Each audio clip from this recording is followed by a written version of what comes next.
হিসেবে আজ আমরা এই আলোচনা অনুষ্ঠানের আয়োজন করেছি। আজকের এই আলোচনা অনুষ্ঠানে বক্তব্য রাখবেন দিল্লি থেকে প্রকাশিত রেভলিউশনারি ডেমোক্রেসি পত্রিকার সম্পাদক অধ্যাপক কমরেড বিজয় সিং এবং জাতীয় মুক্তি কাউন্সিলের সভাপতি কমরেড বদরুদ্দিন উমর। এখানে বলে রাখা দরকার যে কমরেড বিজয় সিং সঙ্গত কারণেই তার বক্তব্য ইংরেজিতে উপস্থাপন করতেন। তার আলোচনার বিষয়বস্তু রিফ্লেকশনস অন অক্টোবর রেভলিউশন, আর কমরেড বদরুদ্দিন উমরের আলোচনার বিষয়বস্তু হচ্ছে অক্টোবর বিপ্লব, সমাজতন্ত্র নির্মাণের সমস্যা। সুধীবৃন্দ, আমরা আমাদের শুরু করব সারা বিশ্বের শ্রমিক শ্রেণীর আন্তর্জাতিক সঙ্গীত ইন্টারন্যাশনাল পরিবেশন করছে মুক্তির মঞ্চের পক্ষ থেকে হেমন্ত কুমার দাস ও সহশিল্পীবৃন্দ। ইন্টারন্যাশনাল পরিবেশন সময় সবাইকে দাঁড়িয়ে সম্মান প্রদর্শনের জন্য অনুরোধ করা হচ্ছে।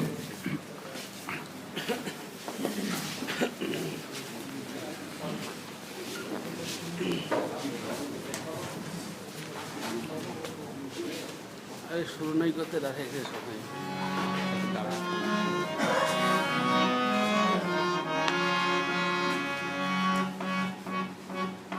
জাগো জাগো জাগো সর্বহারা অনুসরণ বন্দীকৃতরা শ্রমিক দিয়াছে আজ সারা উঠিয়াছে মুক্তির আশায়। জাগো জাগো জাগো সর্বহারা অনুসরণ বন্দীকৃতরা শ্রমিক দিয়াছে আজ সারা উঠিয়াছে মুক্তির আশায়। সনাতন জীর্ণ কুয়াশা চূর্ণ করি জাগো জনগণ ঘুচাবে দৈন্য হাহাকার জীবন মরণ করিব শেষে যুদ্ধ শুরু আজ কমরে এসো মোরা মিলি ইন্টারন্যাশনাল মেলাবে মানব জাত শেষে যুদ্ধ শুরু আজ কমরে এসো মোরা মিলি একসাথ ইন্টারন্যাশনাল মেলাবে মানব জাত।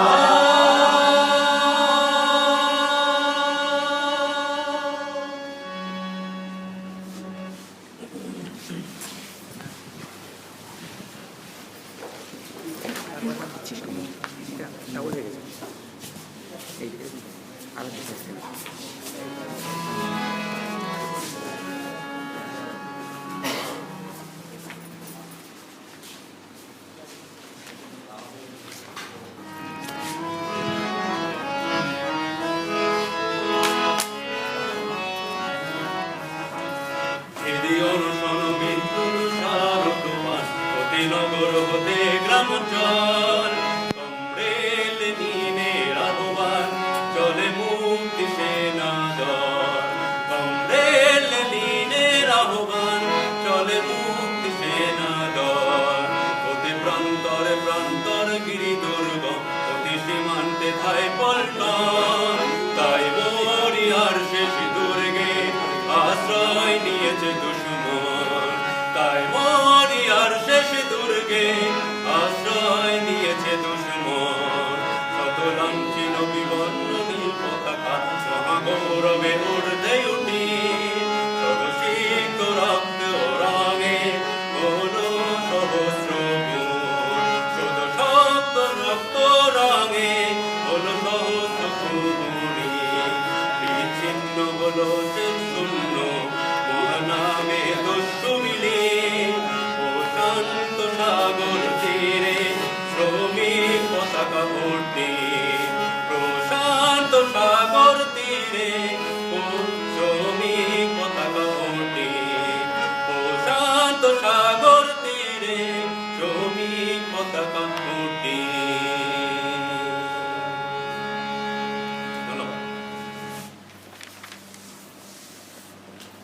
ধন্যবাদ হেমন্ত। আজকের অনুষ্ঠানে সভাপতিত্ব করবেন বাংলাদেশ লেখক শিবির কেন্দ্রীয় কমিটির সভাপতি অধ্যাপক হাসিবুর রহমান। আমি হাসিবুর রহমানকে আলোচক বৃন্দ সহ মঞ্চে এসে আসন গ্রহণ করার জন্য অনুরোধ করছি। Now I would like to request Professor Hasibur Rahman to come to the stage along with the speakers, Comrade Vijay Singh and Comrade Badruddin Umar, and be seated.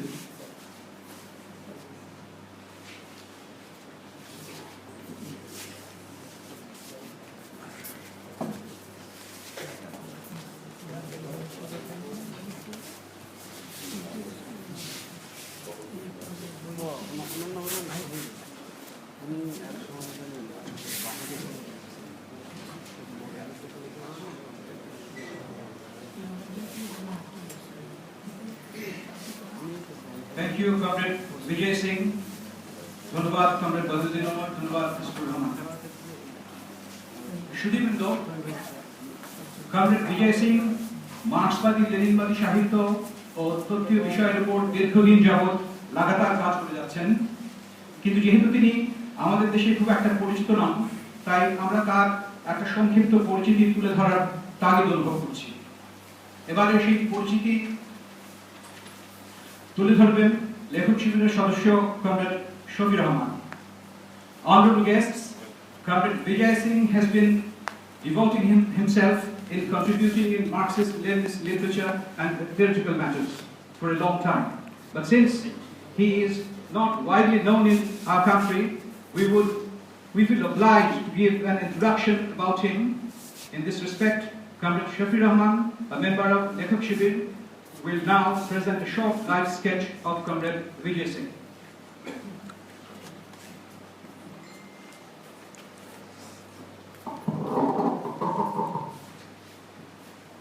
Bangladesh লেখক শিবির কেন্দ্রীয় কমিটি আয়োজিত অক্টোবর বিপ্লবের শতবার্ষিকী আজকের অনুষ্ঠানে সবাইকে শুভেচ্ছা জানাচ্ছি এবং সালাম জানাচ্ছি। আমাদের আজকের যে দুজন আলোচক এই বিষয়ের উপর আলোচনা করবেন, তাদের মধ্যে অন্যতম হচ্ছেন কমরেড বিজয় সিং। ওনার পুরো নাম হচ্ছে বিজয় কুমার সিং। উনি ইতিহাসের একজন অধ্যাপক। ভারতের জন্ম, অবিভক্ত ভারতে উনি রাওয়ালপিন্ডিতে জন্মেছিলেন, বিদেন পাকিস্তানে 1946 সালে।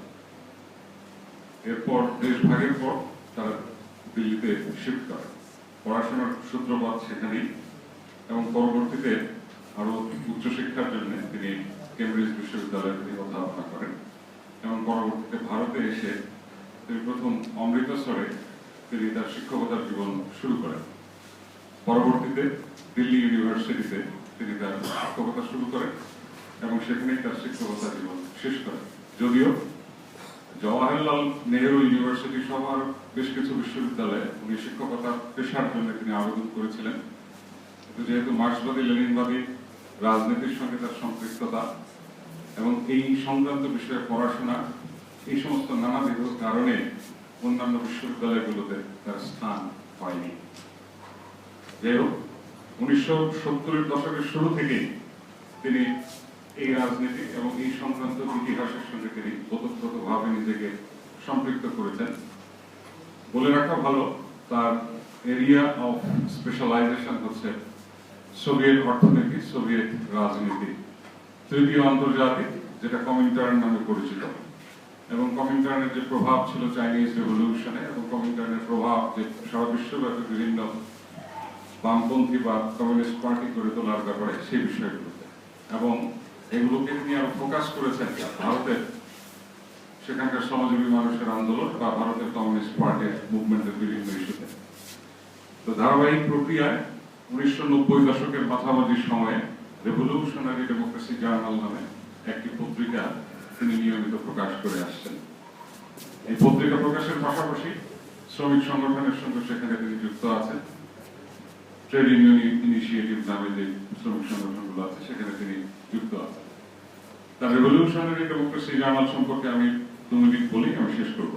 সেটা হচ্ছে আপনার সেখানে Soviet history, Lenin, comrade Stalin, specially comrade স্ট্যালিনের বিভিন্ন কর্মকাণ্ড বা সোভিয়েত ইউনিয়নের বলশভিক পার্টির বিভিন্ন যে তথ্য বিভিন্ন যে ডকুমেন্টস যেগুলো আছে, কমেন্টারের যে ডকুমেন্ট আছে, কলোনিয়াল থিসিসের উপর যে ডকুমেন্ট যেগুলো আছে, সম্ভবত একমাত্র এই রেভলিউশনারি ডেমোক্রেসি জার্নাল পত্রিকাতেই এখন একসাথে পাওয়া যায়।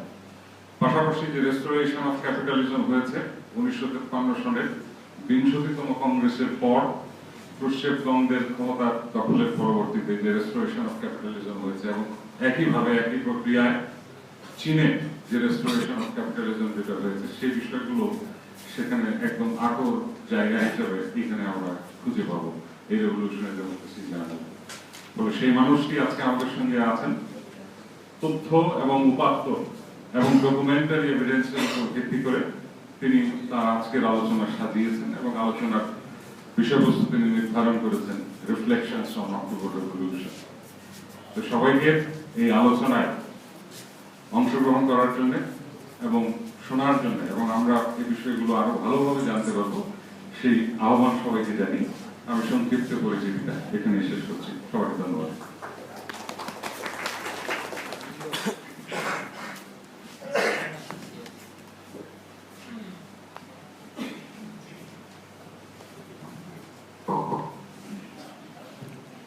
কমরেড বিজয় সিং এর একটি সংক্ষিপ্ত জীবন বৃত্তান্ত তুলে ধরার জন্য শফির আহমদকে ধন্যবাদ। এবার আমি অক্টোবর বিপ্লব শতবর্ষ উদযাপন উপলক্ষে আমাদের এই আজকের এই অনুষ্ঠানের ইশতেহার পাঠ করার জন্য এম পারভেজ লেনিনকে আহ্বান করছি।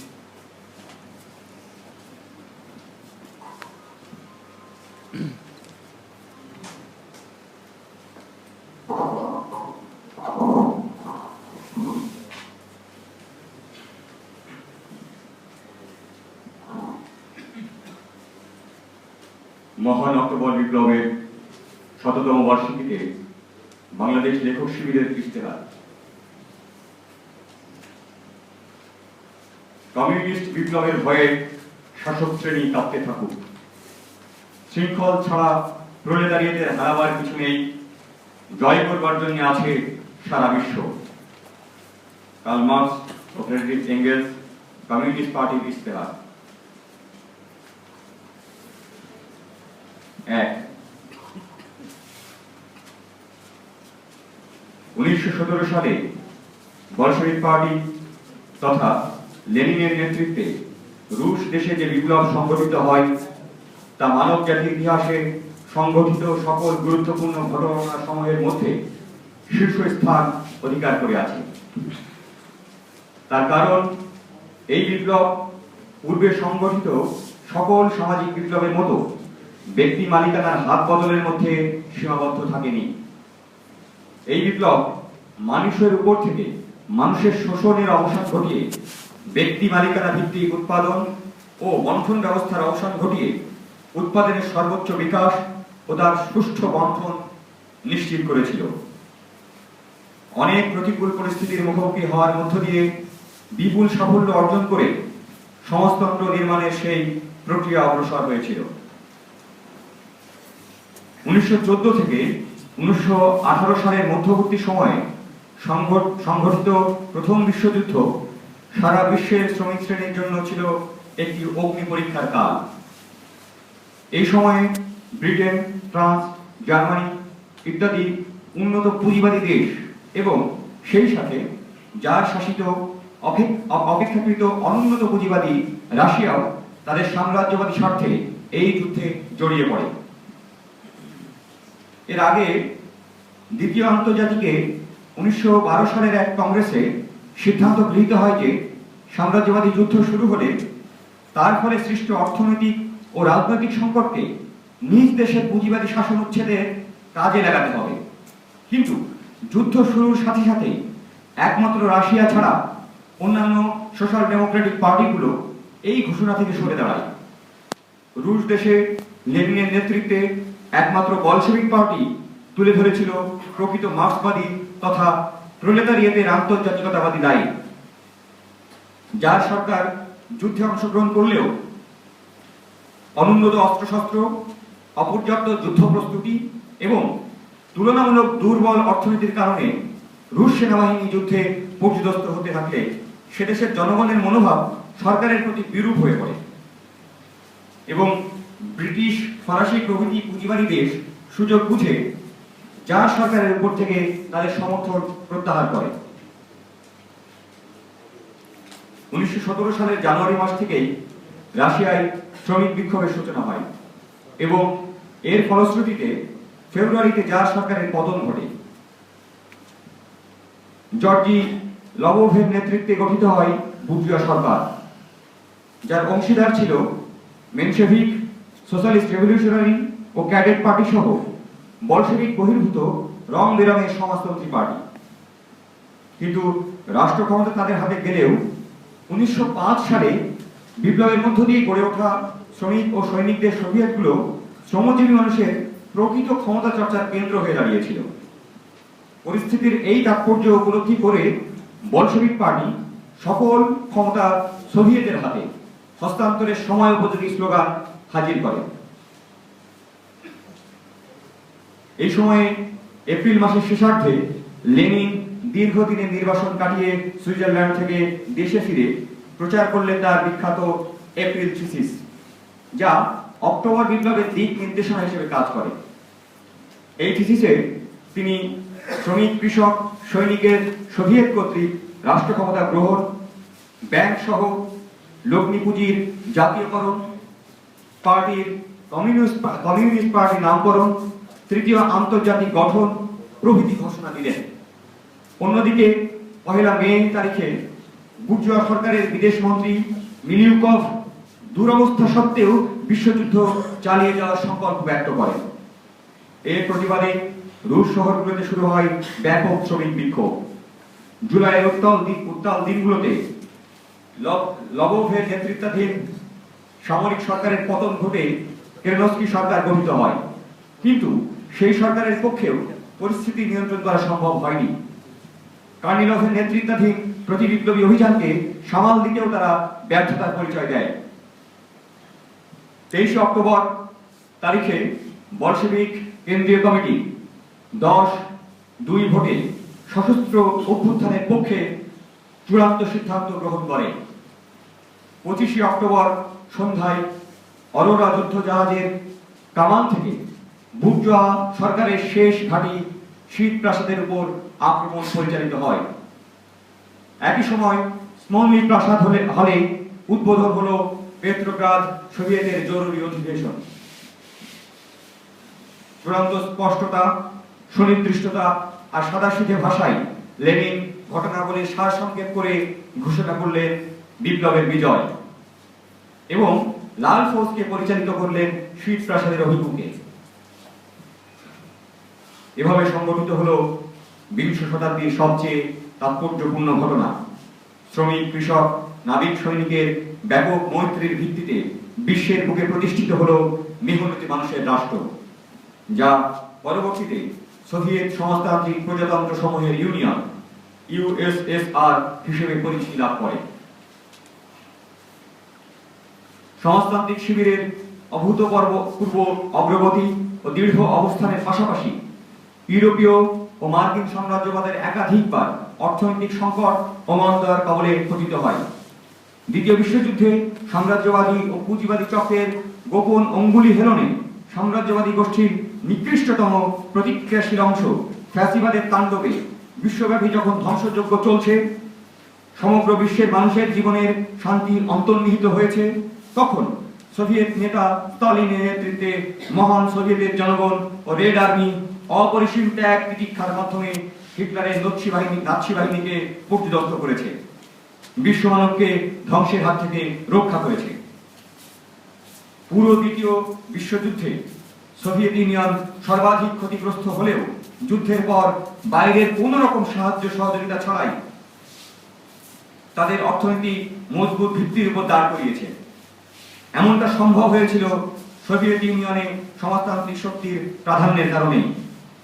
তার ভিত্তি স্থাপন হয়েছিল 1917 সালের মহান অক্টোবর বিপ্লব, যার ভিত্তি স্থাপন করেছিল 1917 সালের মহান অক্টোবর বিপ্লব।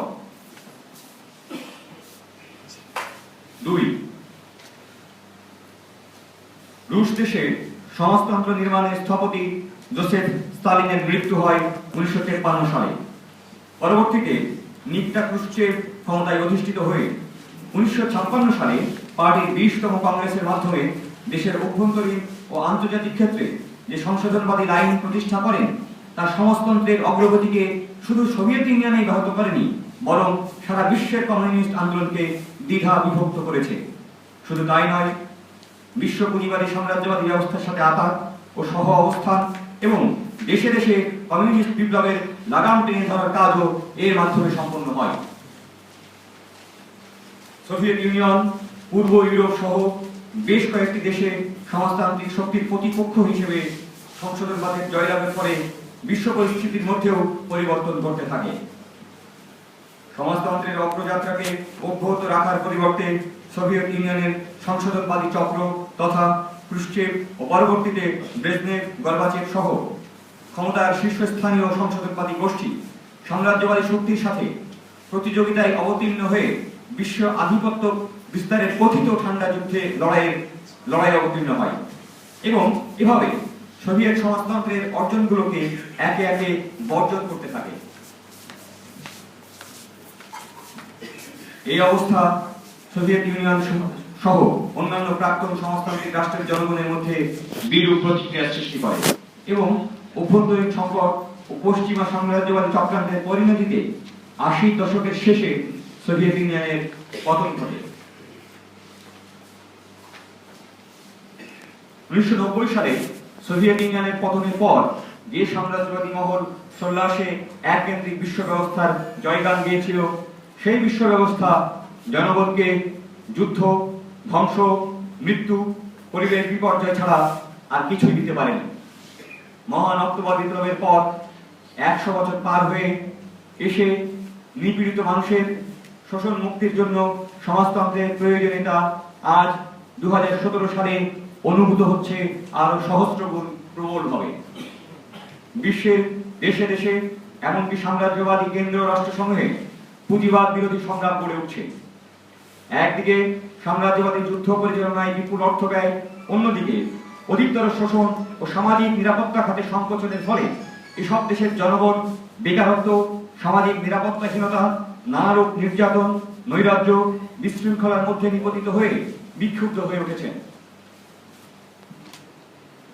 ইউরোপের ভূমধ্যসাগর তীরবর্তী দেশগুলো দেউলিয়া অবস্থা প্রাপ্ত হয়েছে। খোদ মার্কিন যুক্তরাষ্ট্রের নিউ ইয়র্কে গড়ে উঠেছে অকুপাই ওয়াল স্ট্রিট আন্দোলন। পুঁজিবাদী ব্যবস্থার বিরুদ্ধে স্লোগান দিলেও বলশেভিক পার্টির মতো সুসংগঠিত, সুশৃঙ্খলাবদ্ধ ও সঠিক মার্ক্সবাদী নীতির ভিত্তিতে দাঁড়ানো পার্টির অভাবে এসব আন্দোলন তার কাঙ্ক্ষিত লক্ষ্যের দিকে প্রত্যাশিত মাত্রায় অগ্রসর হতে পারছে না।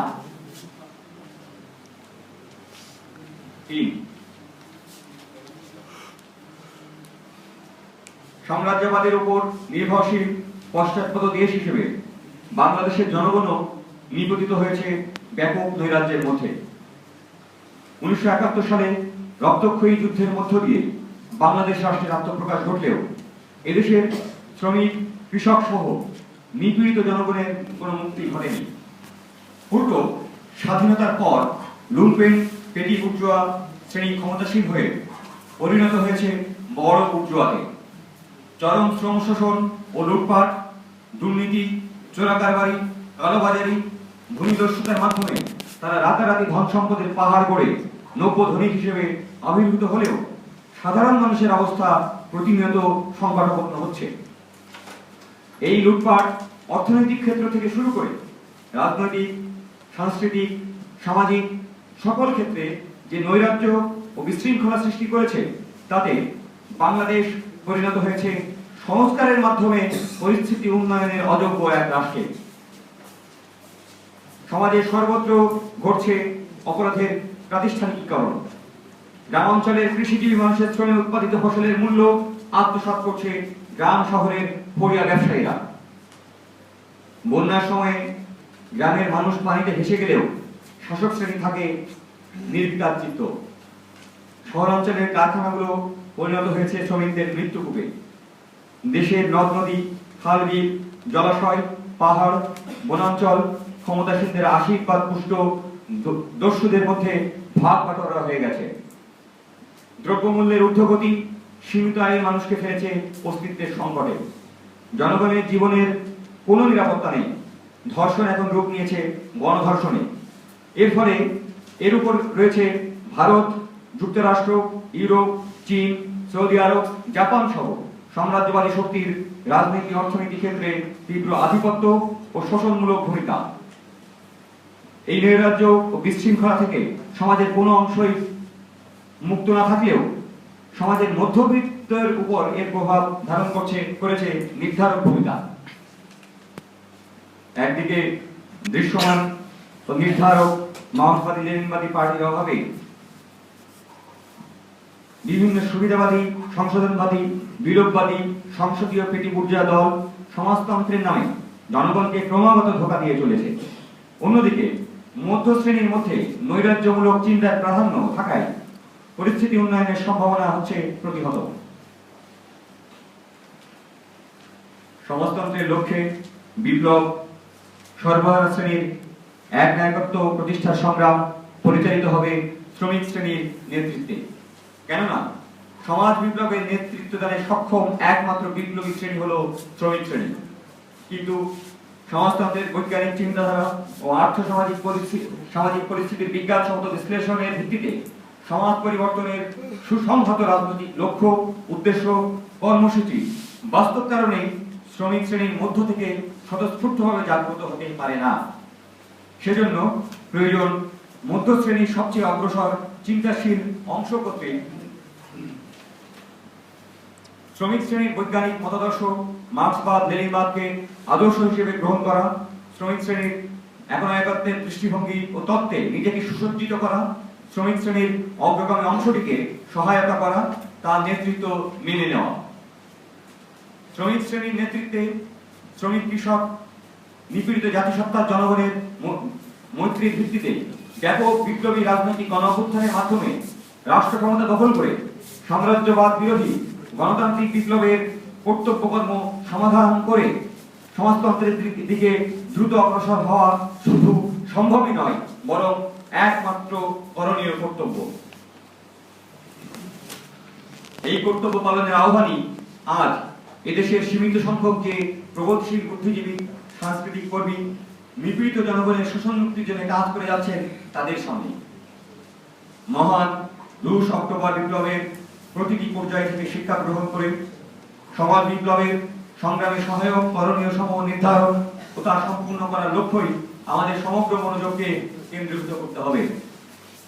এই একটি লক্ষ্যই নিয়োজিত করতে হবে আমাদের সকল লক্ষ্যে নিয়োজিত করতে হবে আমাদের সকল সাংগঠনিক শক্তিকে। এটা আমাদের জাতীয় দায়িত্ব, এটা আমাদের আন্তর্জাতিক দায়িত্ব। মহান অক্টোবর বিপ্লবের ১০০তম বার্ষিকী আমাদের এই ঐতিহাসিক কর্তব্য পালনের আহ্বান আবারও জানাচ্ছে। সবাইকে ধন্যবাদ।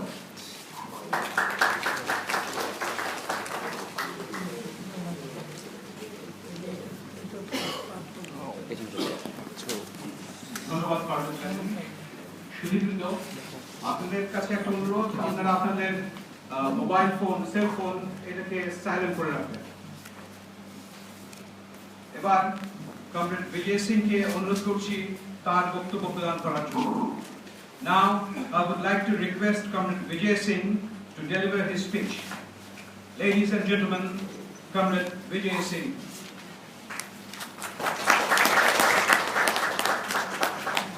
পরিচিতমূলক যে একটা কথা বলতে পারতেন।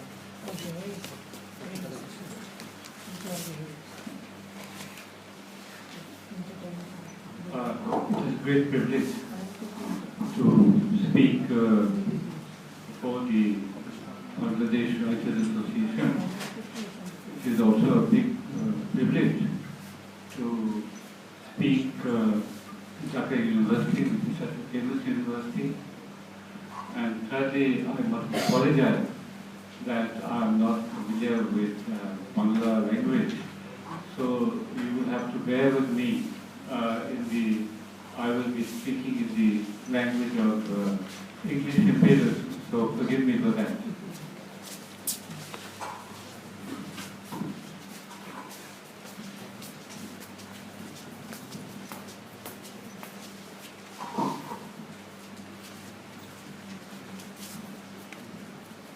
I have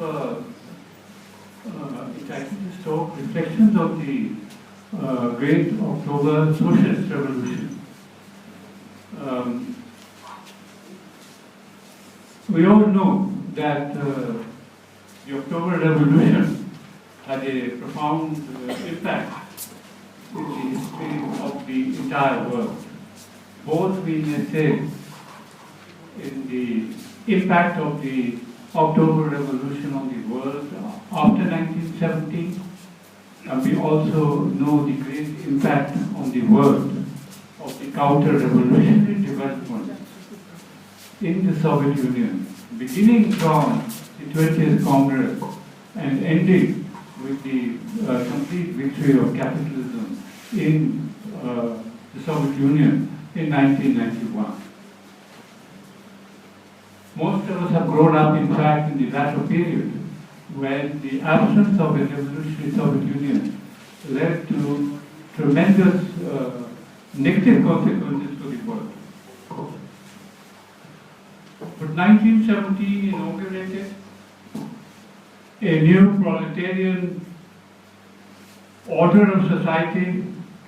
It led to the victory of socialist property relations over bourgeois property relations. It meant the end of the survival of feudalism of Russia and the whole territory of the Soviet Union. The world character of this revolution is very clear from the fact that it existed for 40-50 years and that it was able to survive the imperialist attacks upon Soviet Russia, both in the period of the 1920s, when so many imperialist powers invaded the Soviet Union, but also the Soviet Union was able to withstand the aggression by Nazi imperialism, by German imperialism, during the period 1941 to 45. Soviet Union was able to defeat Nazism, German imperialism, at the same time it was able to defeat, in a very heroic and stunning manner, it was able to defeat Japanese imperialism.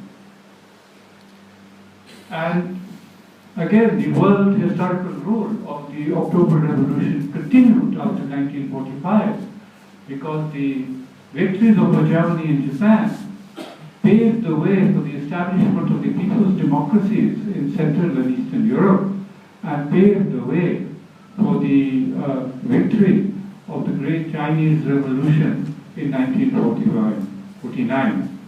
It is difficult to see how in that period such victories could have taken place without the armed intervention of the Soviet Red Army. Marx pointed out, when he was discussing the revolutions in Europe, he pointed out that the democratic revolutions in Europe of the 17th and 18th centuries were not just English revolutions or French revolutions. They were revolutions of a European pattern reflecting the victory of bourgeois property relations over feudal property relations.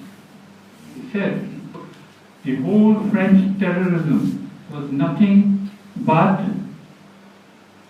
in a plebeian manner, they were able to settle accounts with the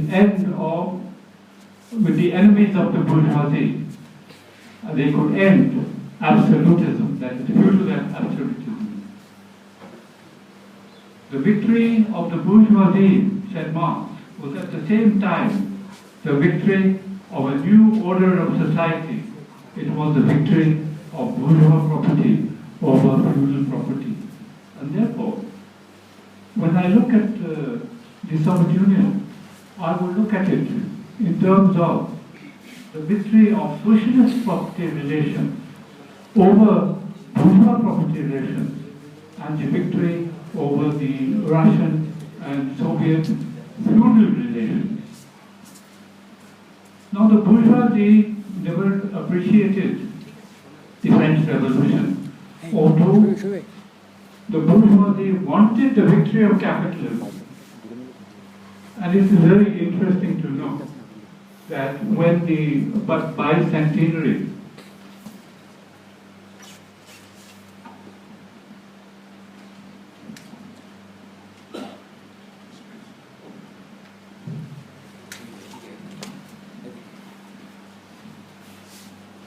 when we look at the bicentenary of the French Revolution, which was celebrated in France and in many other countries, it was celebrated in 1789. It is interesting to see how the French Revolution, and I will give the comparison with the distortions in the discussion of the Russian Revolution. The centenary, bicentenary was celebrated only in a partial manner. And the bicentenary was celebrated in a distorted manner. And I believe that we are finding this with the centenary of the Russian Revolution. Of course, in 1989, the principles were celebrated of liberty, equality, and fraternity. But it is interesting to see how much of the French Revolution, it is interesting to see how much of the French Revolution was hidden from the people of the world. Now, the Marxists understood that the revolution of 1789 was initiated, of course, in 1789, but after 1789, it continued at a deeper and deeper level before it was destroyed in 1794. If we look at the monumental history of the French Revolution, which was produced by Soviet authors, I'll give one example. There was produced in 1941, a huge, monumental history of the French Revolution, and the dates of the French Revolution were given from 1789 to 1794. This study included the examination of the Jacobin Social Republic.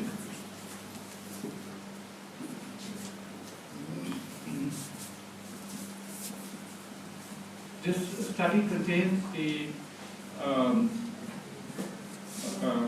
examination of the Jacobin Social Republic of 1793 and 1794, which is considered the highest point of the French Revolution. It was in this period, under the Jacobin Social Republic, that the complete end of feudalism was worked out. It also meant it was the period when it was possible to defeat the attempts of European feudalism and English capital to destroy the French Revolution. With the Agrarian Revolution of June and July 1793, the convention transferred the communal lands and the emigre lands to the peasantry. And by this method, it completely destroyed feudal rights and feudal privileges in France. As a result, the peasantry, which had lived in feudal dependency, now became free property owners. The debts of the peasantry to their former landlords was completely terminated in July 1793. But in the bourgeois literature, the high point of the French Revolution is dismissed as a period of the reign of terror. I consider that a similar process is being underwent during the celebrations of the October Revolution in the last 1 year.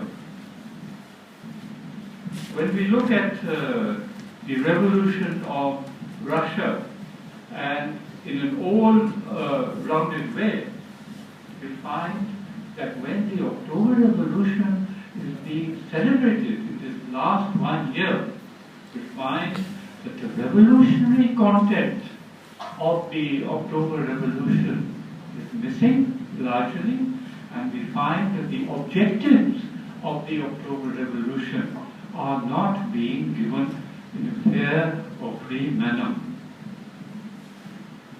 If we look at these speeches and talks which have been given, particularly those in India which I have followed, we find that the causes of the Russian Revolution are studied: the agrarian question, the national question, the role of the construction of the Bolshevik Party as a decisive event.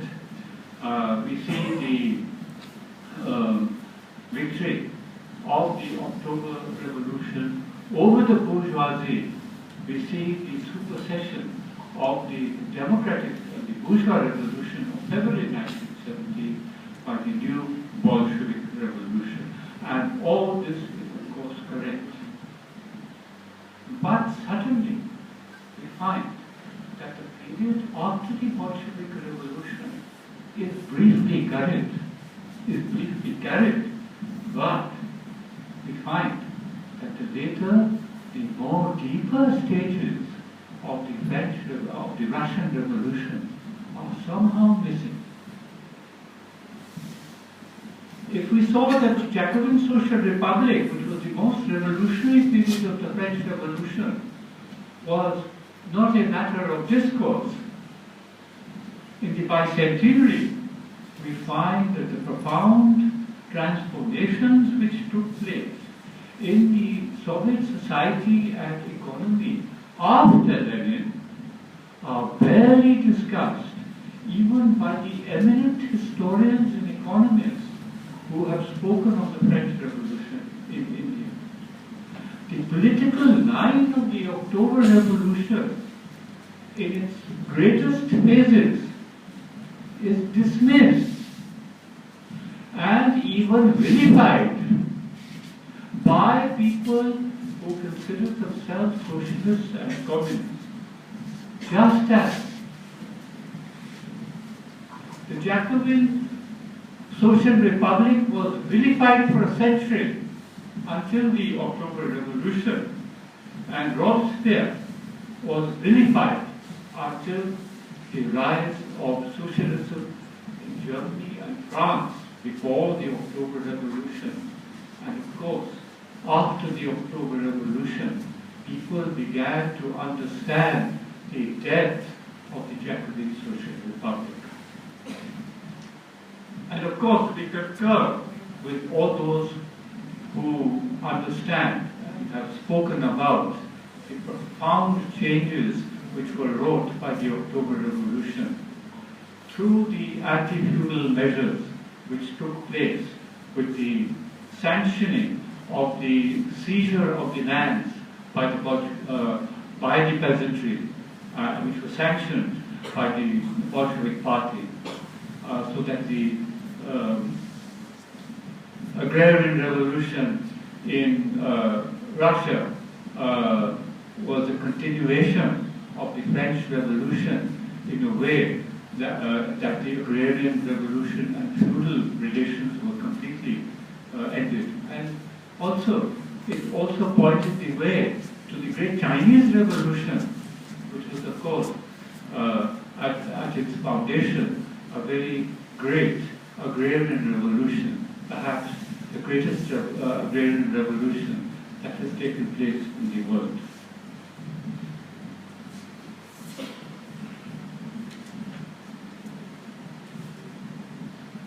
Not only the agrarian revolution was resolved, land was nationalized, but apart from that, the right of nations to self-determination and secession was recognized. we see how those territories within the Tsarist Empire, which did not wish to be a part of the Soviet Revolution, they were permitted to secede. And Lenin and Stalin, who had tried to build up the Soviet Union as a unified, centralized state, understood that it was necessary at that stage in history to give the right of secession to Poland and to Finland. Further, the October Revolution ended the war with the West. The Bolsheviks recognized that peace was necessary and that the peaceful people demanded peace, and this was a precondition for socialist revolution. Without these profound changes, land, peace, bread, resolution of the national question, resolution of the agrarian question, formation of the Bolshevik Party, without all of these, it is difficult to see how the October Revolution could have been successful. The Civil War saw the victory of the Bolsheviks, just as the victory over Nazism showed the continuation of the Socialist Revolution. It is now interesting, if we look historically, that there was a time when revolutionary Marxists, great Marxists, opposed many of these measures which were carried out by the Bolsheviks. Many revolutionary Marxists did not support the right of nations to self-determination. They thought it was reactionary. Many revolutionary Marxists did not consider that their agrarian revolution should take place and that land should be given to the tiller. Many revolutionaries did not accept that the dismissal of the Constituent Assembly was a necessity. So, we contrast Bolshevism with other revolutionary Marxisms. I'm not talking of Mensheviks, I'm not talking of social democrats, I'm talking of revolutionary Marxists who did not accept these Bolshevik measures initially. It is difficult to see, if these measures had not been carried out, how they could have been a successful October Revolution. Now,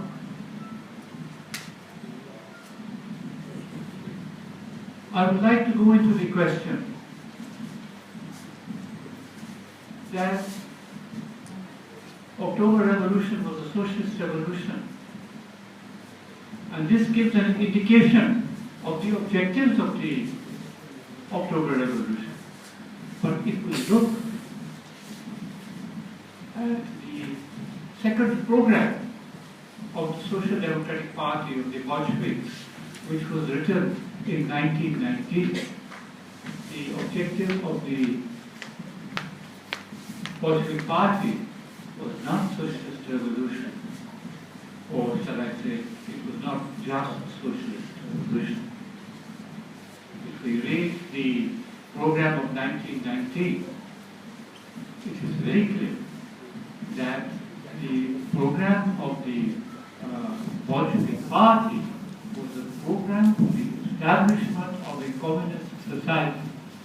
So when I look at the changes towards socialist property relations, I would also like to look at the attempts which were made from the late 1930s, not only to complete socialism, but to begin the transition from socialism to communism. This is going to be the focus of what I will talk about. In fact, if we look at the period of the Civil War, the period of the Civil War is known as war communism. And if one reads the writings of Lenin and the other Bolsheviks in the period of war communism, we will see that they made a major attempt to bring about communism. Of course, it did not succeed, but between 1919 and 1920, there was a serious attempt during the course of the Civil War to establish a communist society. The Civil War was, of course, a period when a number of imperialist powers in both the West and the East, they invaded the Soviet Union and tried to support the White Army against the Red Army.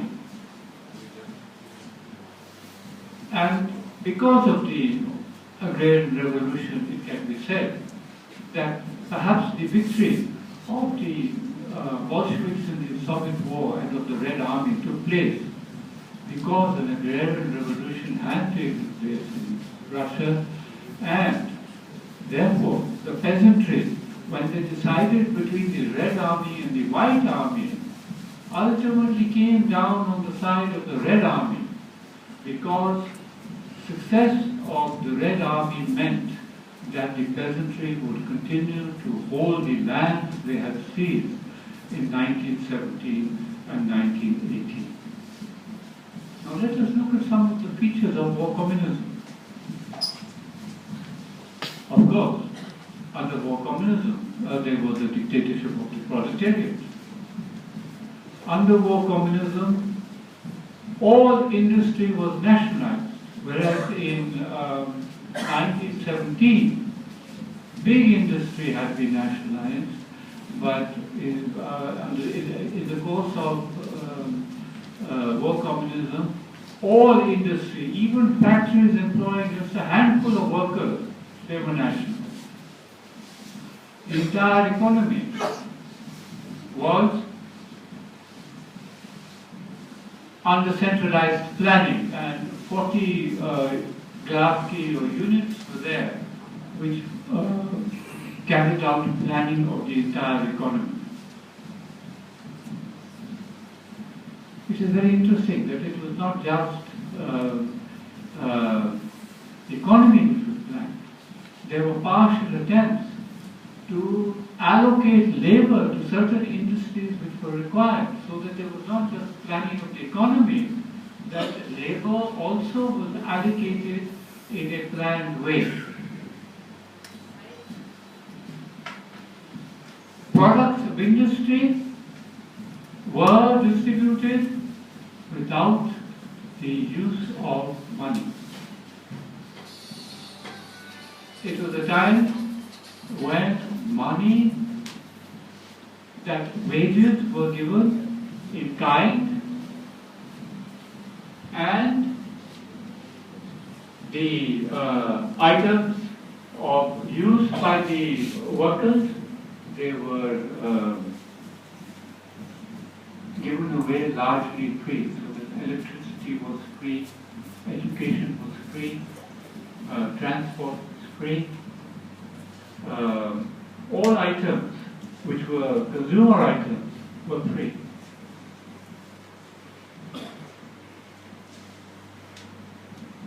Housing also was free, along with water and electricity. The problem was, however, that this was very difficult to sustain. And the reason why it was difficult to sustain was that there was a war going on, number one, and secondly, there was a relationship of conflict to a certain degree between the workers and the peasants. The peasants were very happy that they had got the land, but they were very unhappy that the Bolsheviks, because they had to feed the towns and the workers, they had to confiscate surplus grain of the peasantry, particularly of the rich peasantry. Poor peasants' committees were established in the countryside in which assisted the armed detachments of workers which came from the countryside to extract the surplus grain. Now, this led to tensions. And once the civil war ended, and once it became clear that the country was on a steady path, more and more the problems of war communism of that period came forward. And what were these problems? While the workers were getting large sections of things for free, the fact was that currency continued, and the government had to buy items with currency and give them away free to the working class. The net result was that massive inflation took place, which could not sustain itself. The Bolsheviks thought they were abolishing money through inflation, but in fact, the economy now suffered from a large number of problems. And the net result was, due to shortage of food, due to other short supplies, now there was a problem of massive discontent amongst the working class and amongst the peasants. There were peasant rebellions in parts of Russia, such as in Tombo district. There was even in Kronstadt a major revolt. All of these ultimately went back to the failure of the war communism to be able to have a harmonious relationship with the peasantry. As a result of these contradictions, Lenin and the Bolsheviks now reversed their policies. It was their understanding that if there was no compromise with capitalist policies vis-à-vis particularly agriculture, it would be difficult for the revolution to survive. Just as the Jacobin Social Republic was destroyed after its successes by the rebellion of people who did not want the continued tensions of the civil war and were ready to rebel against the Jacobin Social Republic, there was now a parallel situation in Russia. And as a result, a new economic policy was formed. And the new economic policy which was established, what it did, it made fundamental compromises with capitalism. How? It ended the requisition of grain and other agrarian products from the peasantry and said to the peasantry, you now are free to grow where and what you want. We will only charge taxes from you. And in industry, the situation was that now, although of course the industry continued to be nationalized, even though international trade was controlled by the state, the industry was required to produce a profit. Looking back, the Bolsheviks saw the error of their ways under war communism, and they came to the conclusion that it was not possible to build communism on the basis of two different types of property relations. We know under war communism, industrial sector, urban sector was nationalized and socialized. But we know that in the rural sector, there was rural capitalism. There was in rural society a multiplicity of private producers who were producing for profit. So it would not be possible to build an advanced socialist or communist society when there were different types of property relations which were in existence. And this was a lesson which was drawn by the Bolsheviks. And this lesson they began to apply and think about in the late 1930s and in the 1950s. So the new economic policy made all these changes. A market economy was largely established. And then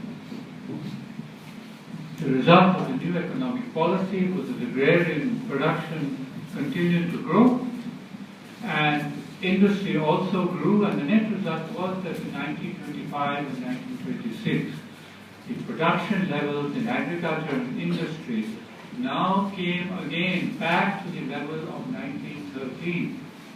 And because now 1930 levels returned, the Bolsheviks have to think, how can we proceed further? How can we now grow further in industry? Not just a question of repairing the industries which were broken up during the Civil War. These were restored. And now the question was, how do we proceed further? And in this connection, there were polemics between different sections of the Bolshevik Party on what was the way to build socialism. And there were 2 or 3 major developments, and we need to understand these discussions and how they were resolved. Because in a way, the discussions indicated the possible ways forward, and the implementation of a Marxist line for the advancement of industry and socialism was actually worked out in these discussions. Let me just speak a little bit about these 3 major ways of progressing forward. There was one theoretician by the name of Preobrazhensky, who was a major leading Bolshevik, who was close to Trotsky, and he gave his views during the middle of the new economic policy. He gave lectures to the Communist Academy on the possibilities of how we can industrialize and which is the way of industrializing. And what Preobrazhensky said, that it is mandatory for us to construct heavy industry as soon as possible if we are to build socialism and if the revolution is to survive. But then he went on to say that we have to industrialize. And how will we finance that industrialization? He said we cannot follow the roads of France and England, who dispossessed the peasantry, who accumulated capital from the colonies and invested in industry. We cannot do that. We are a socialist country. We cannot exploit colonies. And then he said, we have to create, from the peasantry, we have to create an internal colony. The peasantry will be our internal colony. This is what he said. And he said, what we must do is we must sell industrial goods to the peasantry at high rates, and we must take agrarian products from the peasantry. We must buy them up at low rates. And between these began, we will accumulate capital which can be used for what he calls primary socialist accumulation. Now, there were many problems with these views of Vijay, because if industrialization was to take place at the cost of the peasantry, then what would happen to the worker-peasant alliance? Would it not be weakened? But this was rejected by the Bolshevik Party on two grounds. Number one, that when new economic policy had yet to be successful, and when the economic levels of 1913 had not been reached, it was premature to begin industrialization, and certainly premature to bring about super-industrialization as Brzezinski wanted. And of course it was rejected also on the grounds that it was not possible to exploit the peasantry. The working class was not there to exploit the peasantry. A second view was given by Bukhari. He said, yes, we must have industrialization. But his was a very different part of industrialization and socialism. He suggested that rather than heavy industry, that the Soviet regime should build up light industry, which should be based upon the needs of the kulaks, of the rich peasantry. That the rich peasantry formed a market, and we should have industry based on what they wanted. This also was highly improper, because it is difficult to conceive of socialism which is built up on light industry. Light industry will be what? It will be food processing factories. But this is not industrialization. We have to be clear that there is a particular Marxist understanding of what constitutes industrialization. Industrialization does not mean that we set up some factories to build, to make tinned food. It does not mean that. It does not mean having a textile factory. These are all desirable. But industrialization as defined by Marx in Capital means something else. It means the production of machinery by machinery.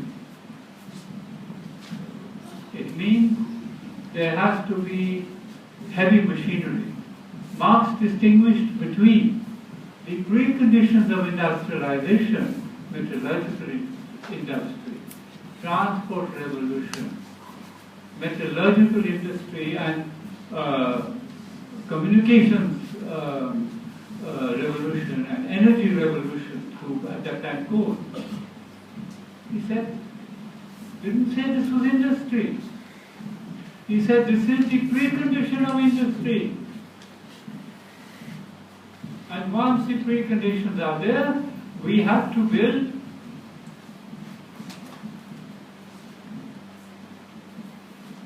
heavy machinery factories which produce heavy machinery factories. And this was Marx's definition of industrialization. If we go by that definition, none of our countries in South Asia are industrialized countries. None of the third world is industrialized. We may have heavy industry. We may have the preconditions of industrialization.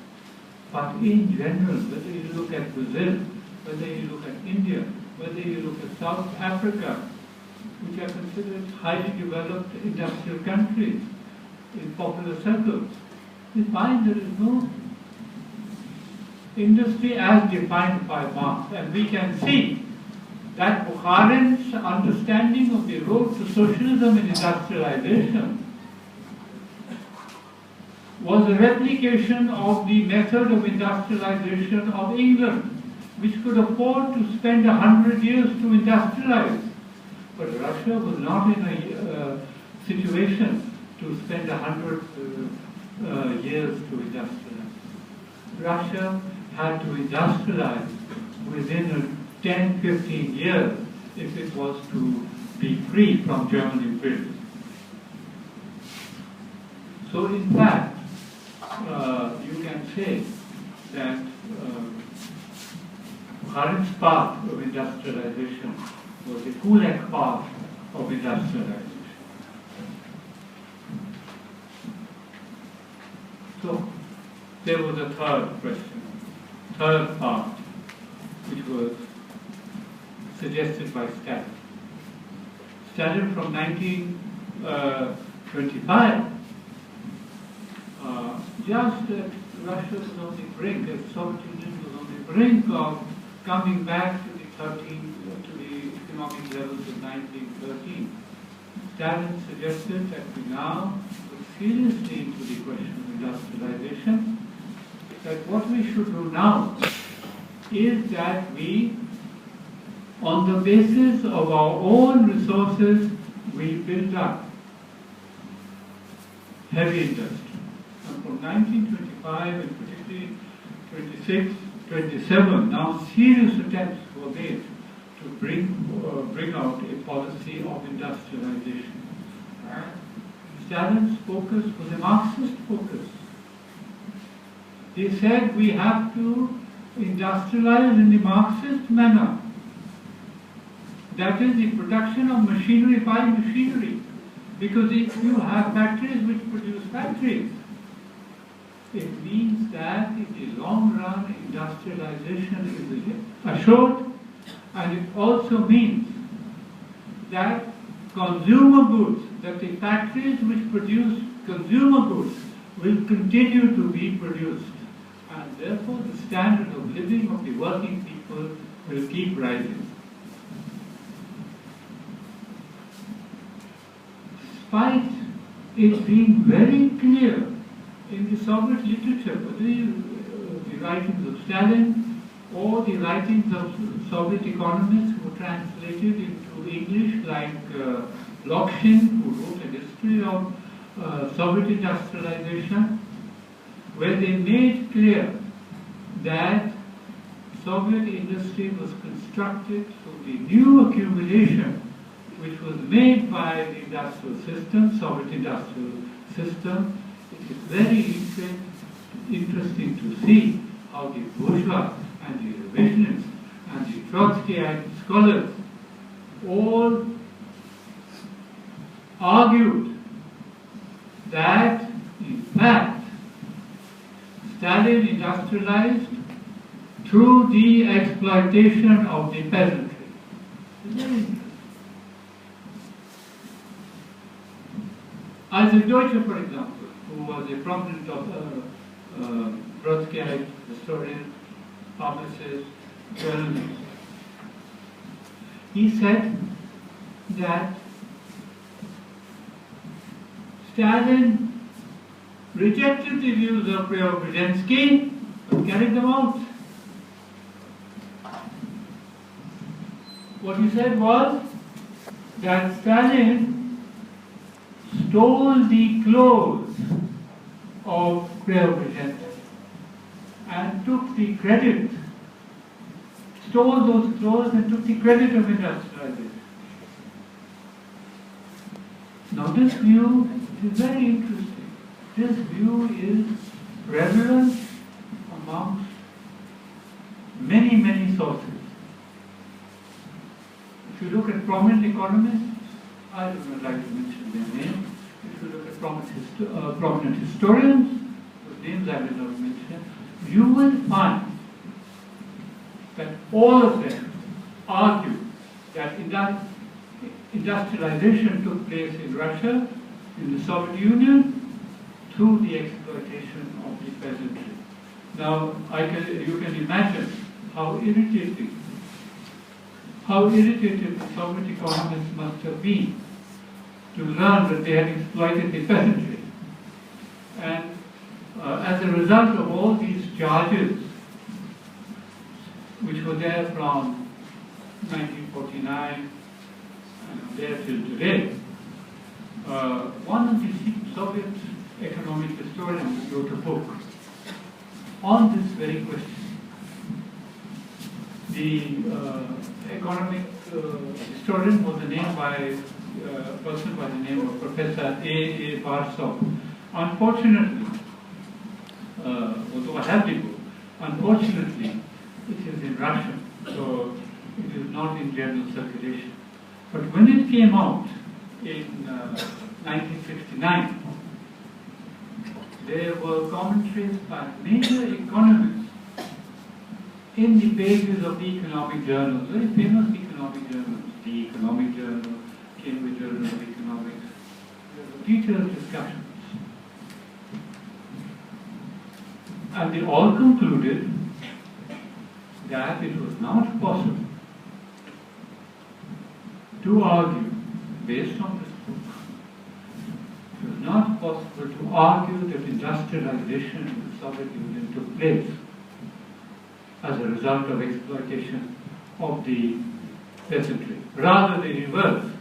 It was the self-exploitation of the working class which led to the financial accumulation being there for industrialization. What is Barsov's conclusion? I will just give you.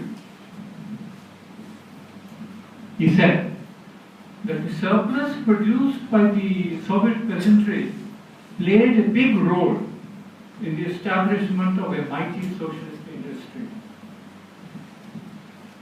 The contribution of the Soviet peasantry to the solution of this immensely important historical task was great. Nevertheless, and this is crucial, the majority of the accumulation necessary for carrying out socialist industrialization was obtained from the non-agricultural branches of the economy and was created by the working class.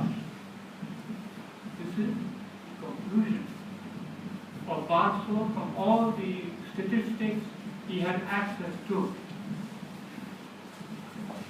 So I will just briefly refer to two commentators.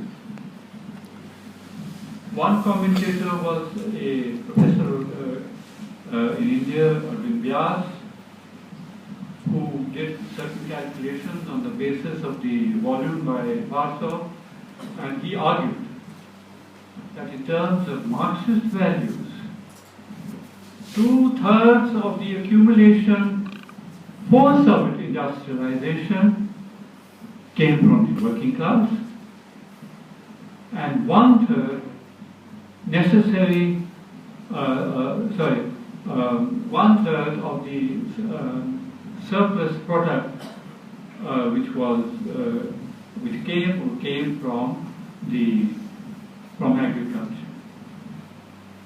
He also pointed out that the net agricultural surplus between the years 1928 and 1932 was negative.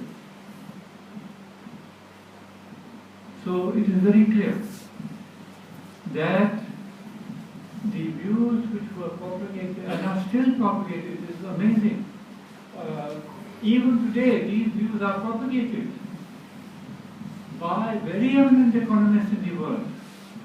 Even though this book is there, it has been commented upon, and in the political discourse, you will find that through the economists in the political discourse internationally, the myth is established, is sought to be established, that in the Soviet Union understanding, industrialization took place because of the exploitation peasantry.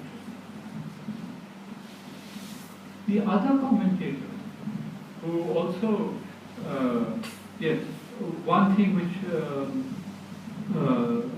Vyas mentions, I'd like to point out. He points out that in the period of the first 5-year plan, there was a drastic decline in the urban standard of living. The urban real wages fell in this 5 years by 49%. And this permitted a very high level of socialist accumulation.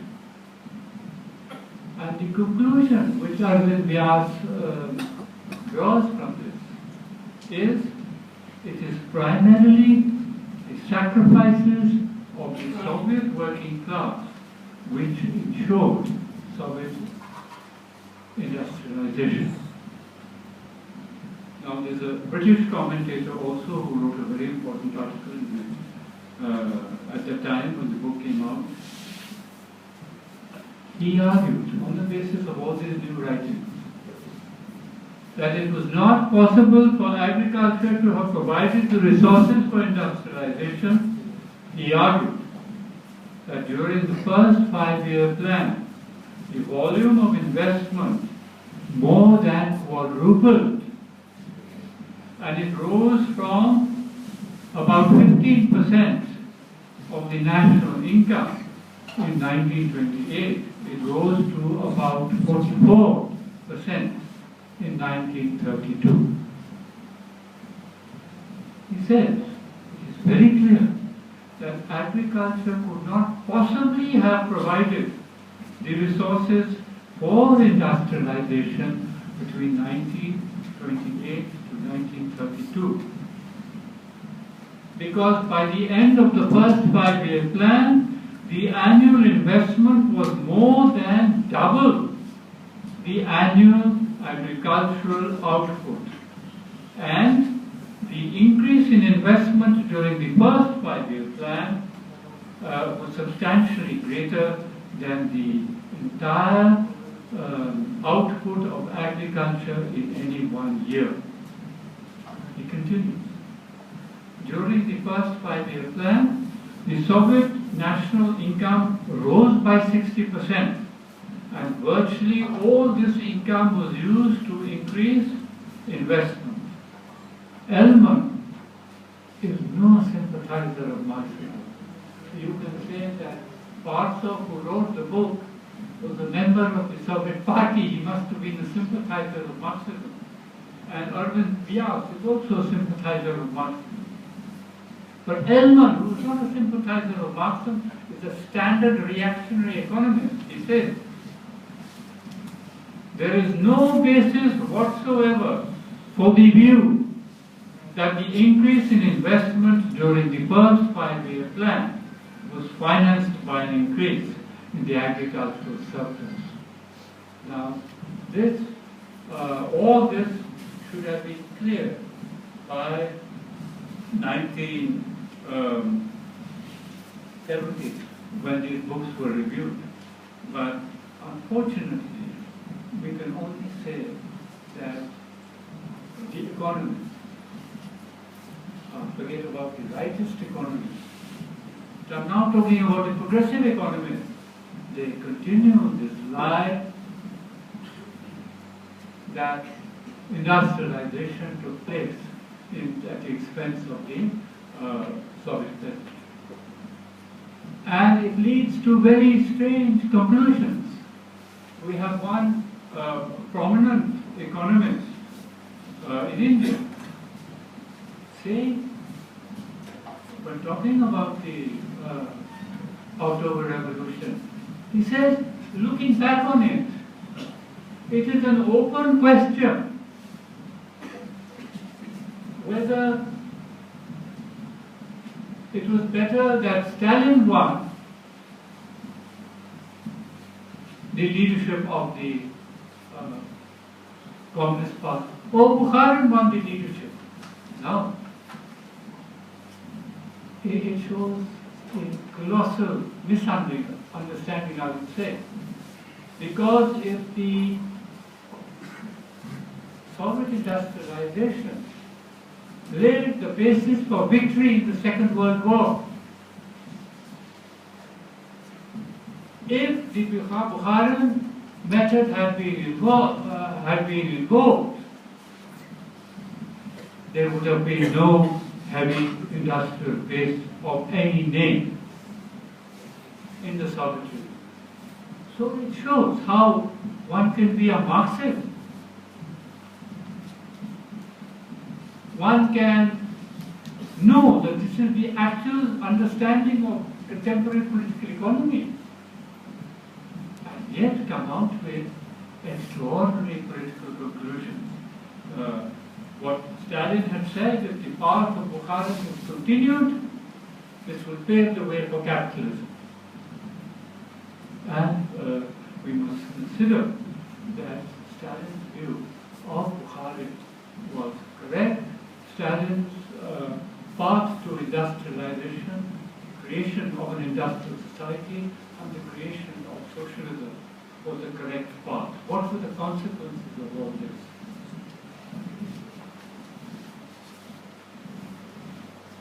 Through industrialization, which was predicated on collectivization, I should actually say one or two words about collectivization, what it was. The standard view today is that force was used against the peasant. How terrible it was to establish collectivization. Excuse me. Force was used against the bourgeoisie in 1917 to create a social society. And if force was used against the rich peasantry, it was to build a Soviet society. Lenin had said that the rich peasantry and the kulaks,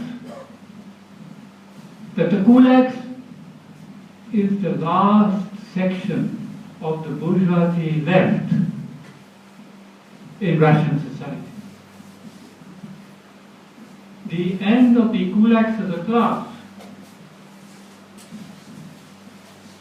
meant that it was possible to establish producers' cooperatives in the countryside, where the property in the countryside could be pooled together in cooperatives, and production could be on the basis of these cooperatives. It meant that in any, politically it meant, we know, it meant, I should say in fact, that the model of the collective farms was structured upon the framework of what Marx wanted for the collective farms. He wanted the collective farms and communes should be communes based upon the poor middle peasantry. Poor peasantry, middle peasantry. He never said we must tolerate the kulaks. The genius of Stalin was that when he did collectivize, he collectivized in a Marxist manner of the poor and middle classes of the peasantry. And this was not done everywhere. Other countries established collective farms. Other countries established even communes. But they included the kulaks, they included the rich peasantry in those communes and those collective farms. And therefore, the collectivization in Soviet Union was a very unique and Marxist method of collectivization. As a result of collectivization, it also meant the end of the kulaks as a class, what was called the liquidation of the kulaks as a class. And this also meant that in times of social tension, in times of possible war, that there was no internal bourgeois enemy which could combat working class rule. And it meant that this was also a preparation for the Second World War after the Nazi attack. That there were no rich peasants remaining in society who could link up with the Germans against the Soviet working class. As a result of collectivization and industrialization through the 5-year plans, Soviet Union became the premier industrial state in Europe. But these victories of socialism in the Soviet Union were preceded by the political victories led by Stalin against the left and right oppositions. If the left opposition had won, it may have tried to carry out the views of Preobrazhensky. And if the right opposition had won, it would have led to the non-industrialization of the Soviet Union.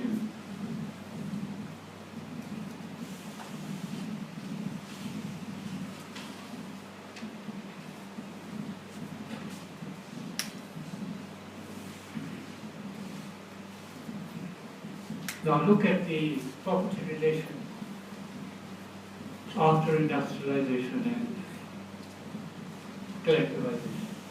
Because I said right in the beginning that I would look constantly at the property relations which existed in the Soviet Union, which alone show whether or not the premises of the socialist revolution were carried out or not.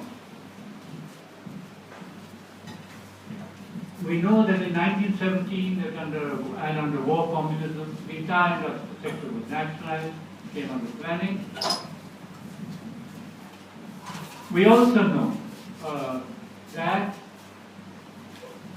Marx and Engels considered that all means of production, even in agriculture, should be socially owned and not privately owned, or even should not be cooperatively owned. What does this mean?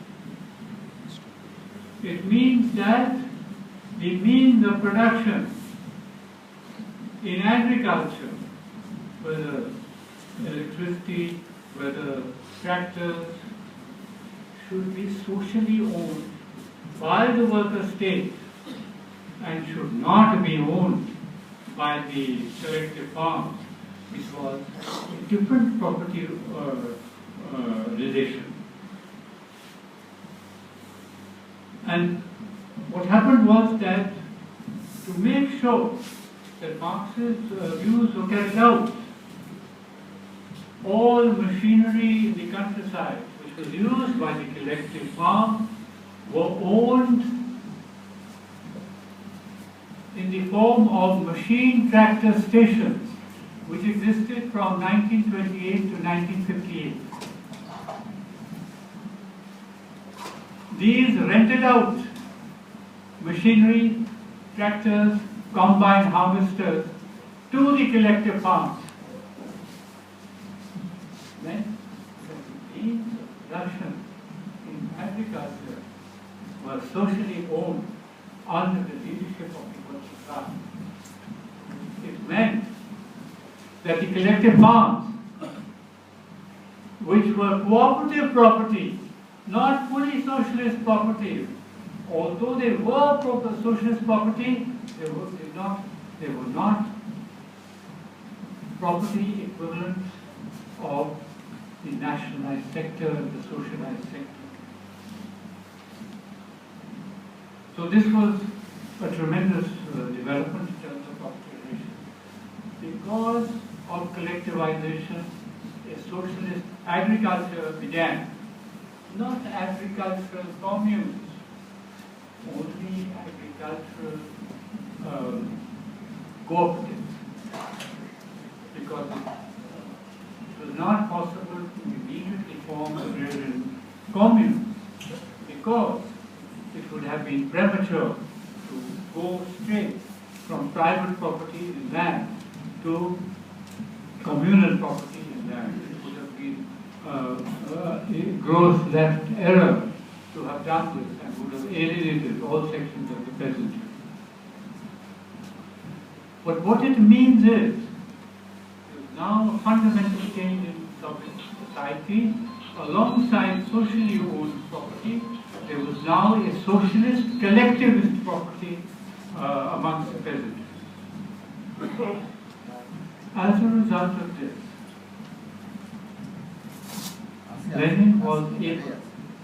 Stalin was able to argue in 1936 in the context of his speech on the new Soviet constitution. He was able to say, now we can say that the basis of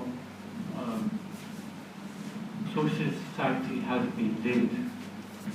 So it can be said very clearly that the primary objective of the Bolsheviks to create a socialist society under the dictatorship of the proletariat was successful by 1936. But as we know, this was not the ultimate objective of the Communist Party. The ultimate objective was to go further. And Stalin said that we have laid the basis for a socialist society, but we must go further. We have to create not only a socialist society, we have to create a classless socialist society. This is very significant. What is there, Stalin says, is that we have a working class in Soviet Union. We have the working peasantry, and we have the socialist intelligentsia, the intelligence. None of these are exploiting classes, nor are they exploiting strata. But Stalin said, we have to continue to create a classless social society. That the social society in 1936 had classes, although they were not exploiting classes, but it had two classes. The question was now to have a classless society. So this now becomes the new policy of the Communist Party. And if we look at the 17th Congress, 18th Congress of 1939, and then after the war we look at the 19th Congress, we can see how they are pushing for the development of a classless social society and the beginnings of the communist society. But whatever was created in the 1930s, it led to a glorious example for the entire working class of the world. It created a society where there were no exploiting classes. The socialist economy became the material basis for the cementing of the voluntary union of the nationalities of the Soviet Union, founded on the right of secession. On the basis of a social society, the material basis was laid for the emancipation of women in the Soviet Union, for the end of exploitation, for the equal rights of women in Soviet society. So if one, I can't cover it today, but if one goes into the literature on the question of women under socialism, there are some classics written in the 1930s, not only by Russians, but also American and British scholars who visited Soviet Union, they give the rights of women and of children. And those rights existed nowhere in the world. Even if you think of a simple thing, relatively simple thing, of equal wages for equal pay between men and women, it is only in the Soviet Union that they had it. Today, it is not there in the imperialist countries like the USA and Europe. What was achieved by the 1930s in the Soviet Union has still not been achieved on the women question in the rest of the world. Further,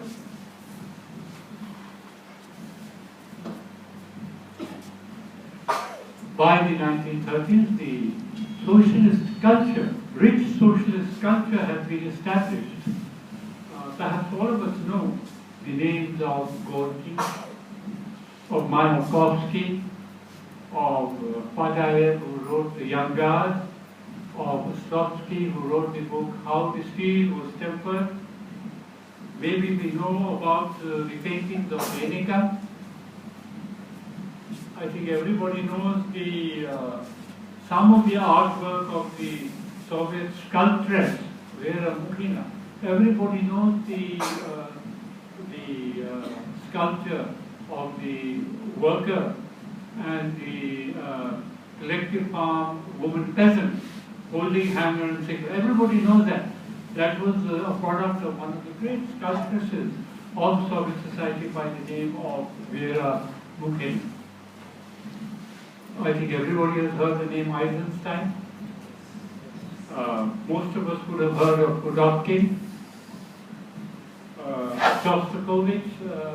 Not so many people would know of, but he was a great composer, and I think it could be rightly said that he was the greatest 20th century composer. He was the composer of the socialist revolution in the way that Beethoven had been a composer of the democratic revolution in the 19th century. And there are so many others, I won't go into.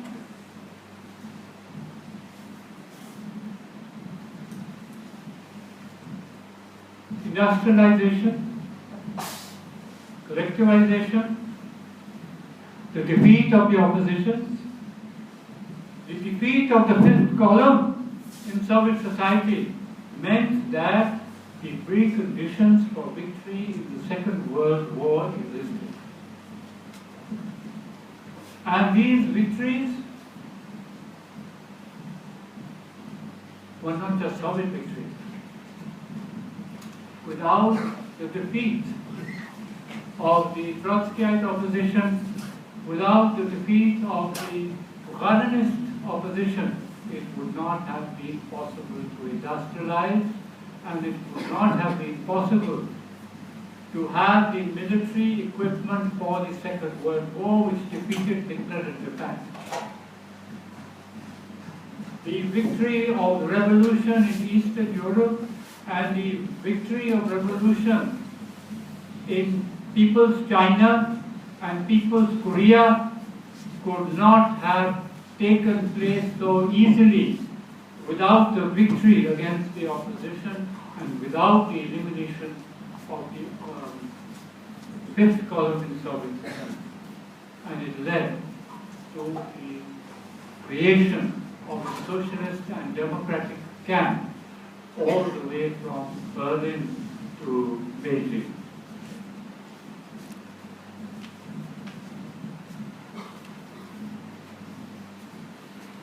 So, you must also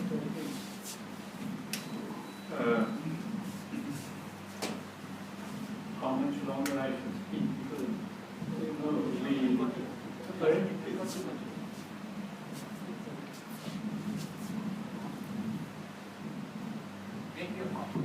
So I can, teachers have this habit of speaking endlessly for hours. So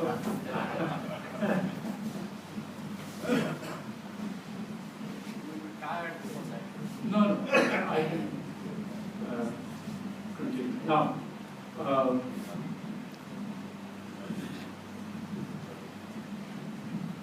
Now the thing is this, that the Soviet experiment continued after the construction of socialism.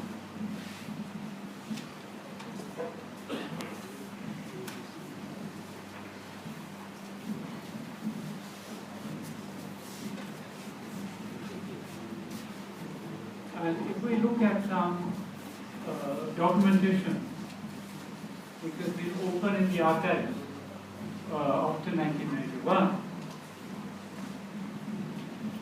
we can see that in a very serious way that immediately after the completion of the industrialization and collectivization, and immediately after the declaration of socialism in Soviet Union, and after the declaration that we now have to create a classless socialist society, that the leadership of the Communist Party now began to think how we can proceed to establish a classless society and to establish a communist society. So, might be meant today changes in property relations during the course of the Russian Revolution. Because, as I said, Jacobin Social Republic represented the highest point of the French Revolution. And by analogy, I am arguing that the Stalin period from 1928 to 53 in an analogous manner represented the highest stage of the great October Socialist Revolution.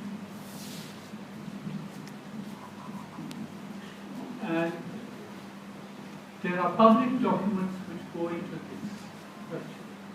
There are public documents like the 17th Congress report of Stalin, the 18th Congress speeches in 1939. These are all open documents. We can go into the documents of the 19th Congress of the Soviet Party.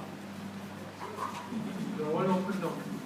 And if one reads them seriously, it becomes very clear that now the attention was being given to the transition from socialism to communism. Now, since the end of the Soviet Union, after the final restoration of capitalism in the Soviet Union in 1991, the archives were opened up. And so it became possible to look at the archives of the State Planning Commission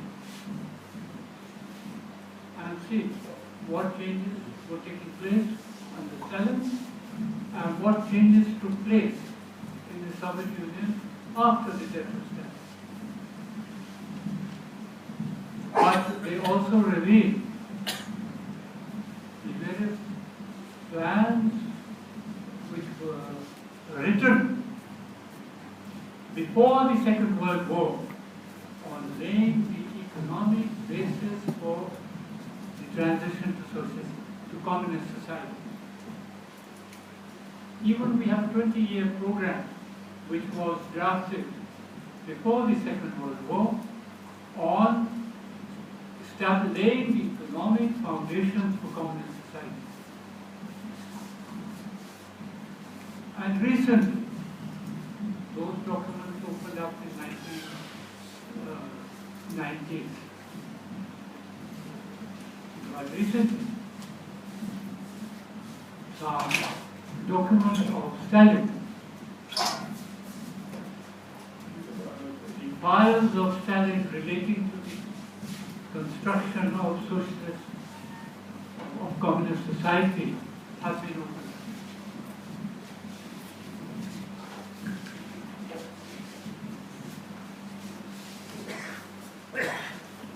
For example, there is a letter of 1938 where Stalin discusses that the party must now seriously consider the question of transition to communist society. Also, which has come out of these files, there is, after the Second World, I should also point out that this letter was there in 1938 and 1939. The major speeches in the 18th Congress of the Soviet Party were speeches mainly on the question of the transition to communism. The files which are there in the collection of Stalin's documents give a draft, the 1947 draft, which was drafted by Union and Vitti, two leading philosophers in the Soviet Union. It is a document of about 110 pages on the question of how and by what methods and with what objective, with what features there will be the establishment of communist society in Soviet Union. This was drafted in the date given in 1947. This document has not been opened earlier. There is another document, which is much shorter. Again, a draft document for the transition to communist society. This is a shorter document of about 50 pages. If you are looking at documents, then it is very interesting also that there is a huge discussion which takes place after the death of Stalin between 1958 and 1961. This is a huge discussion involving hundreds of people on the question of transition from socialism to communism. So now I would like to touch on this. That I would just like to briefly mention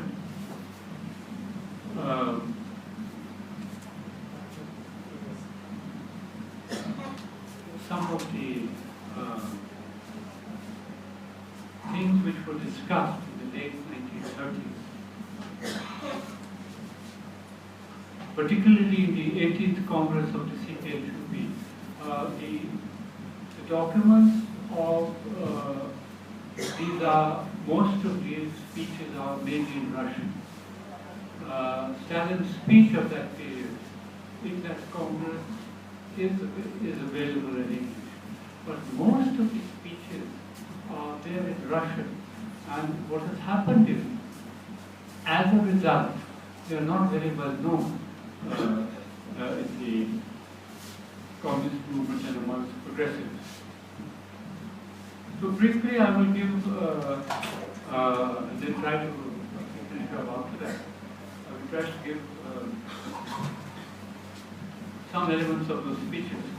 I'm afraid because the new documents I discovered only 2 months ago, I'm not in a position to analyze them. I don't even have to. I've just read them. So what is interesting was, what did Molotov have to say? He said, repeating Stalin, that socialism had basically been constructed in the Soviet Union. And now the major forthcoming period was the transition to communism. Stalin, in his report to the Congress,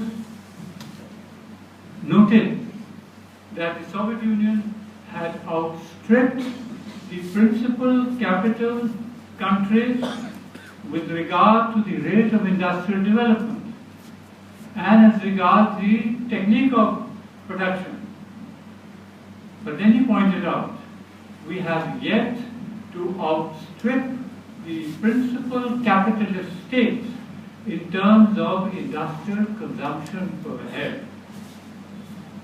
And without greater industrial consumption per head of the population, we could not progress to communism because it was a precondition for the creation of an abundance of goods which would be necessary under conditions of communism and which would be necessary to effect the second stage of communist society.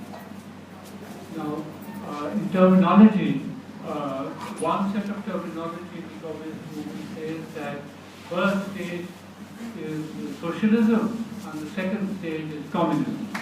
Another usage, which was the Soviet usage, was that when you complete the construction of socialism, you have completed the first phase of communism. And then you have to go to the second phase.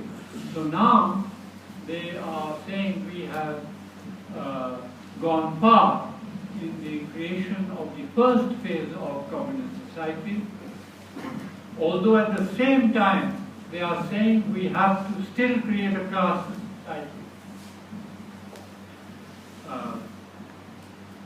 So what Stalin says is that all this is necessary, but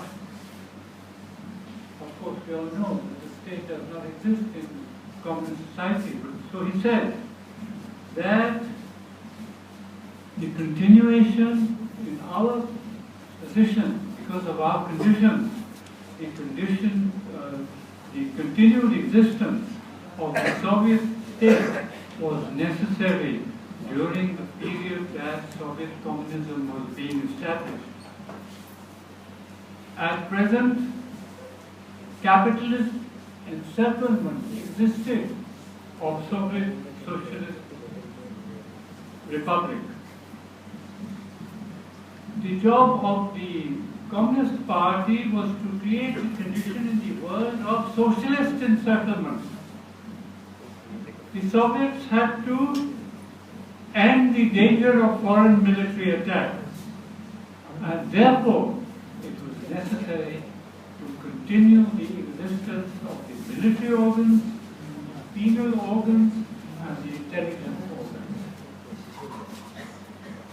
It was not possible to jeopardize the survival of the Soviet Union. The Soviet state would not wither away in the near future. It would only begin to wither away when the majority of major countries in the world had come over to the victory of communism. This was the logic that was being given. The people was asked, you talk about socialism and communism, but where is the withering away of the state? So he had to explain. Then Molotov spoke on the third five-year plan for the development of the economy. Says that the new plan is linked to the task of the creation of a classless socialist society and the gradual transition from socialism to communism.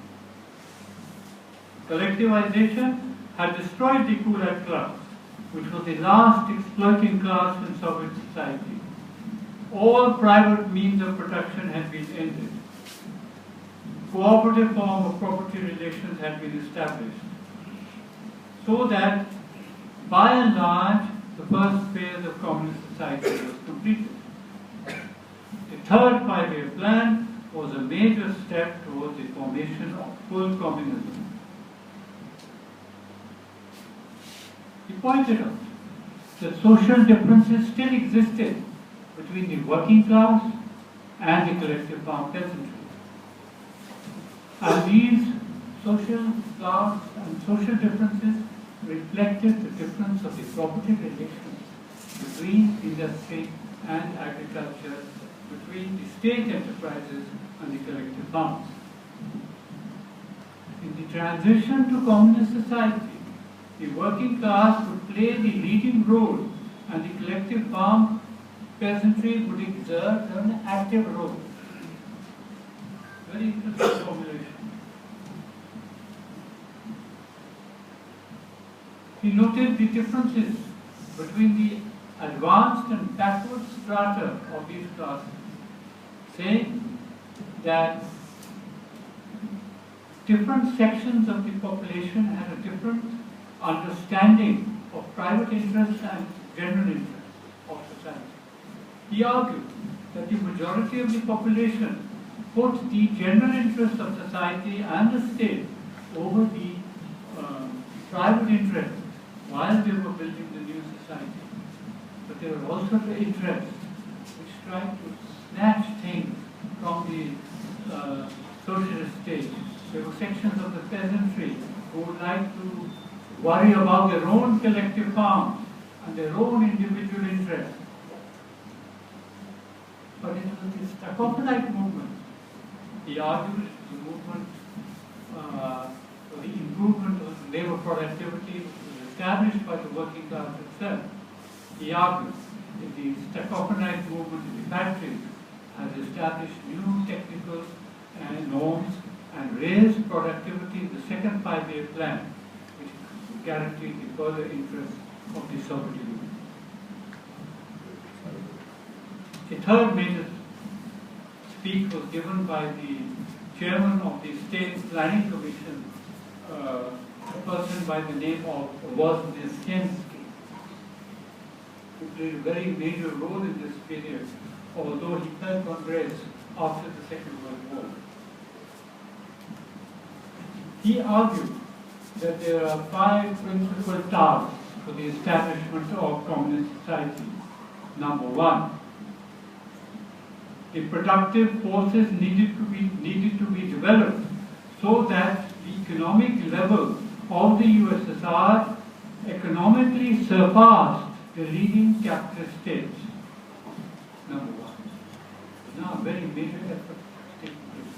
Second, in fact, I should tell you, this was not just a declaration, that by the 1950s, if you read the writings of American professors, and even if you read also the writings, internal writings of the CIA or the Soviet Union, which have just been released, they said there is now no competition between the Soviet Union and America, because it is very clear that the Soviet Union is going ahead of America. Very interesting. So, most of us have grown up in a situation where, in fact, the Soviet Union economic decline has been there. From Khrushchev period onwards, the Soviet economy began to decline. Secondly, Wozesinski said that labor productivity had to be raised to a level which would lead the Soviet Union to produce an abundance of goods, which was mean that distribution would be founded upon need and not upon the basis of work. Third, survivals of the contradiction between town and country had to be wiped out. Fourth, it's very important. The cultural and technical level of the working class had to be raised to the level of the workers who were engaged in engineering and technical work. And the objective of this was the elimination of the differences between mental and physical labor. And finally, he said, it was necessary for the state to develop new forms while building communism in the conditions of capitalist settlement.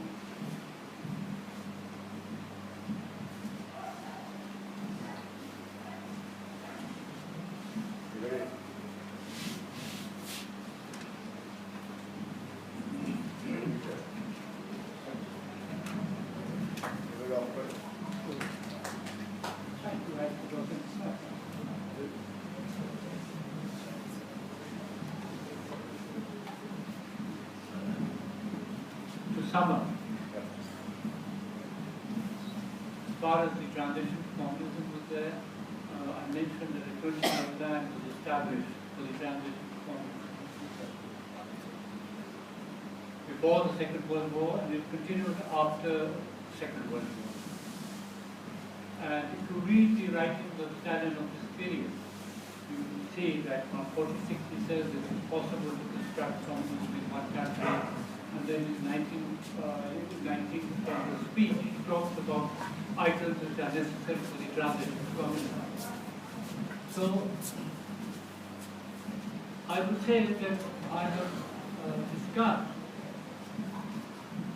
the October Revolution in terms of the creation of socialist relations and the transition which began towards communist society, and this was the equivalent. I also mentioned that after Stalin, within 5 years of the death of Stalin, the Soviet economy had been fundamentally changed into a market economy. So that when you look at the transition society to a communist society in the writings of the Khrushchev period in 1958 and 61, it is very clear that what was being sought to be built or sought to be thought about was the transition from a market socialist economy to a market communist economy. I'm saying there was a counter-revolution after Stalin, so that what we see after Stalin, it led to immense problems, not just the destruction of the achievements of the October Revolution, it meant the long-term destruction of the socialist societies of the people's democracy. It led even to the destruction of socialism in Albania. It led to the destruction of socialism in people's China. So this period has to be looked at. October Revolution has to be examined in depth. I consider that the lessons of October are not really fully understood until today, and it is the job of the coming generations to go into these questions and begin the work for a new October Revolution. Thank you.